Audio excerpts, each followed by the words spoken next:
Hello students, we are going to discuss about the halting problems, NP, P and NP complete classes.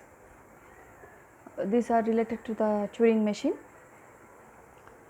So, coming to the halting problem, here a Turing machine, it acts as a halting machine. Halting in the sense it stops at a particular state. It may stop at an intermediate state, or it may stop at the final state. So, this type of halting technique is compulsory in the is favorable to Turing machine. Otherwise, if any string is not acceptable by Turing machine, then the machine will be executing its operation in an infinite loop, which will cause the other work of the machine to stop. Okay, and the loop continues, and there won't be any output for the given string.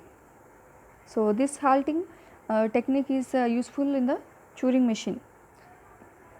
Now, there are two techniques when the Turing machine will halt. One is when the problem is solved in a finite amount of time, then automatically the Turing machine enters into the final state and it stops. Then it says that it is S. The Turing machine will act as halting machine, and it will say, or it will generate S. It means it has completed the execution successfully for a given input, and it halts at the final state or stops at the final state. In case if there is a problem in the input, if the halting, if the input is going on executing, or if the input is uh, executed only up to a particular state and it is not reaching up to the final state, if it is stopped in between some of the state in the transition diagram, then Turing machine will immediately it stops at that intermediate state, and it will say, or it will generate output as no. That means whatever string that is given to it is not been executed successfully, and it is not matching with the working of that particular Turing machine. So, this is about the halting technique, and Turing machine will act as halting machine, generating yes or no outputs. Then coming to the P class, this P class, NP class and NP complete, all these three techniques, they classify the given problem into these three types of techniques, or into these three types of classes. So, coming to the P class, here if a problem is given to us, and if you are able to solve that problem in a polynomial time or in some given time, polynomial in the sense depending upon the inputs, we can assess what is the time it is going to take. So, that is called as polynomial time. And deterministic algorithm in the sense, there is an algorithm which you can design for such problems, and you can solve them easily, and you can generate the output. So, if any problem, if you are able to solve it using an algorithm, and if you can also, and if you are able to assess the time or the polynomial time to get the output or to assess the running time, then such problems are called as P class problems. Example, all the sorting problems. So, you have the different sorting problems, quick sort, merge sort, all this you can assess what is the time complexity of them. You can determine an algorithm for them. So, all these types of problems will come under P class problems. Then next one is NP class problems. Now, here in NP class problems, we can analyze the time complexity depending upon the inputs, whether the inputs are n number or n plus 1, or how much quantity of data set is given. We can analyze the time complexity for that, but you cannot determine an algorithm for that. There is no particular algorithm, there is no particular procedure for such type of problems. So, we need to sort out the problem depending upon the condition which is given to us. So, such type of problems are called as NP class problems. Example,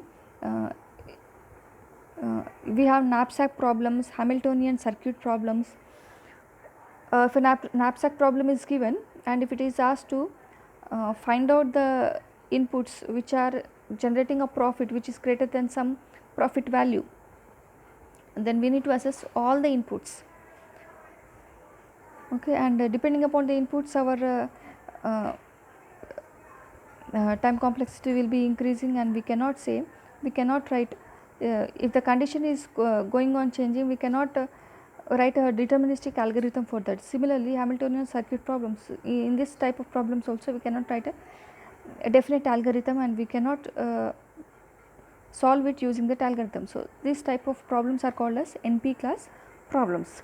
And another type of technique is also there, are another type of problems are present which are called as NP complete problems.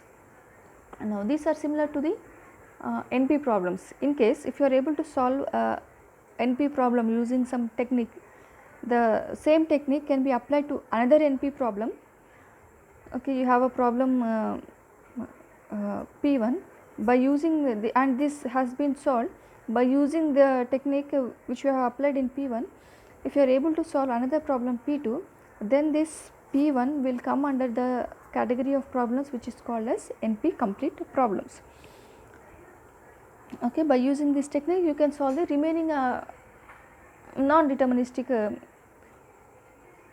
algorithm problems. Okay, so that is what we have written here. A problem X is there which is an NP problem, and it can also be included in NP complete if every other problem, if other problems in NP can also be quickly transformed into X or into this problem. So, this X is already in NP problem, and every problem that is in NP is also reducible to X, then that problems P1 or other problems will also come under this NP complete problems. Now, what do we mean by reducible here is, whatever solution or whatever technique we have used for X, if you are using the same thing to solve the remaining problems, that is called as reducibility. So, this technique is called as reducing a problem to another problem, or reducing P2 to P1. So, this is about the different categories of the problems, and this is the relation between the three types of problems. We have P class problems for which there is a deterministic algorithm, NP problems where you cannot write a deterministic algorithm, and NP complete problems, that is, even though you cannot solve the problems using an algorithm, if you find out a solution or a technique for one problem, easily you can solve the remaining problems of the NP problems, then all those problems will come under NP complete problems. And for all those, and whatever technique you are using in P1, that technique will be used for remaining problems. That means we got a deterministic technique, some technique we try to find out here which can be used to solve the other problems, then all these problems will come under NP complete problems. Okay, so even though this is not a deterministic, somehow we have found out a technique through which we can solve the remaining problems. If you have a group of problems, same technique can be used for the remaining problems. So, all this will become an NP complete problems. Okay. So, this is about the three kinds of problems, and this is the halting problem which we normally see in Turing machine. Thank you.